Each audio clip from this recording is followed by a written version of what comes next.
ભીતિ સેવાઈ રહી છે।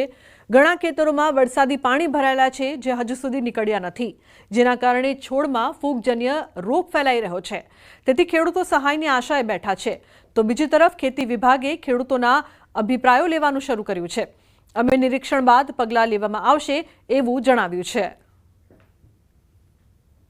સરકારશ્રીને એટલી નમ્ર વિનંતી છે કે સર્વે કરીને સરકારને કોઈ ખેડૂતોને સહાય આપે, મારી એટલી નમ્ર વિનંતી છે। 15-20 દિવસ સુધી અંદર ટ્રેક્ટર લઈને દાખલ થયો નહીં ખેતરની અંદર। જો ટ્રેક્ટર કોઈ લઈને જાય તો અંદર ઉતરી જાય છે, એટલે વાવેતર થતું નથી।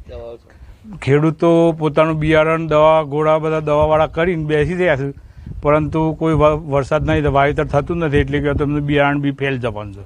જીવજંતુ કે કાતરાનો રોગનો બહુ એટેક છે અત્યારે હાલ, એટલે એ બી મગફળીને ખલાસ કરી નાખે। સરકાર જો મદદ કરે તો ખેડૂત જીવી શકે, નકર સાહેબ નુકસાન તો સજાશ।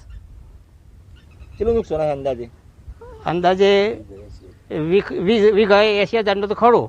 જેમ કે ખાતર, પાણી, પછી મજૂરી, ટ્રેક્ટર ખેરવાનું, પહેરવાનું, બિયારણ, ખાતર, પોતર। પાક પરિસ્થિતિ અહેવાલ મેળવવા અને જો જમીન ધોવાણનો કોઈ ખેડૂતનો કેસ હોય તો એ માટે પણ અત્રેની કચેરી દ્વારા વિસ્તરણ સ્ટાફને જે તે ખેડૂતને ખેતરે જઈ અને ખેડૂતને ખેતરની મુલાકાત કરી અને જે પાક પરિસ્થિતિ અહેવાલ મેળવવા માટે જણાવેલ છે। ખેતરના નીચાણનો જગ્યા હશે અને જો પાણી ભરાયું હશે તો તે માટે જો ફૂગનો ઉપદ્રવ હોય તો ખેડૂતોએ અત્યારે કાર્બેન્ઝિમ તથા મેન્કોઝેબનું જે મિક્સચર આવે છે તે, મેટાલેક્સિલ જે દવા આવે છે તે જો જેમ જેમ પાણીનો નિતાર થાય તેમ જો પૂંખીને આપે તો મગફળીમાં જે ફૂગનું નિયંત્રણ થઈ શકે છે। અવિરત વરસાદના કારણે કેટલાક ખેતરોમાં પાણીથી ગરકાવ થયા છે, ખેતર બેટ સમાન બાકી રહ્યા છે। ખાસ કરીને વાત કરવામાં આવે તો સાબરકાંઠા જિલ્લામાંથી ખેડબ્રહ્મા, વિજયનગર, વડાલી, ઈડર અને હિંમતનગર સહિતના જે ગ્રામ્ય વિસ્તારો છે, ગ્રામ્ય વિસ્તારમાં ધોધમાર વરસાદ વરસ્યો હતો અને વરસાદ વરસવાને લઈને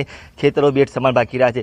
સાબરકાંઠા જિલ્લામાં તો જે સિઝન કરતાં વહેલો વરસાદ થયો હતો તેના કારણે કેટલાક ખેતરોમાં હજી તો વાવેતર કરવાની પણ તૈયારીઓ કરીને ખેડૂતો બેઠા છે, પરંતુ વાવેતર થઈ શક્યું નથી, કારણ કે અવિરત વરસાદના કારણે જે પરિસ્થિતિ છે, આ પરિસ્થિતિ નિર્માણ થઈ રહ્યું છે। આ ઉપરાંત જે લોકોએ વાવેતર કર્યું હતું એ વાવેતરમાં જે ખેતીનો પાક છે તે પાણીમાં ગરકાવ થઈ ગયો છે। ખાસ કરીને આ મગફળી, કપાસનું વધુ વાવેતર થતું હોય છે, પરંતુ અત્યારે હાલ જે મગફળી છે તો જે પાણીમાં ગરકાવ થઈ ગઈ છે। હવે આ મગફળીનો જે જ્યારે પાણી ઉતરશે ત્યારે જ ખબર પડશે કે કેટલા છોડ અહીંયા અત્યારે હાલ તો સજીવ છે, પરંતુ જે આ જે છોડ ઉપર જે વરસાદી પાણી ભરાઈ જવાને લઈને અંદર તો ફૂગ લાગવાનો જે સમસ્યા છે, ફૂગ લાગવાની સમસ્યા સર્જાતી હોય છે, જેના કારણે જે મગફળીના જે મૂળ હોય છે, મૂળ કોવાઈ જતા હોય છે। કોવાઈ જવાને કારણે ખેડૂતોને મોટું નુકસાન થઈ શકે તેમ છે। ખાસ કરીને અત્યારે હાલ રીતે વહેલા વાવેતર કર્યું હતું, જે વાવેતર કર્યું હતું એ અત્યારે હાલ જે અત્યારે જોવા મળી રહ્યું છે, પરંતુ એના અંદર ફૂગજન્ય રોગો, આ ઉપરાંત જે અન્ય જીવાતનો રોગ પણ જોવા મળી રહ્યો છે, તેના કારણે ખેડૂતોને મોટું નુકસાન થઈ શકે તેમ છે। તો હાલ તો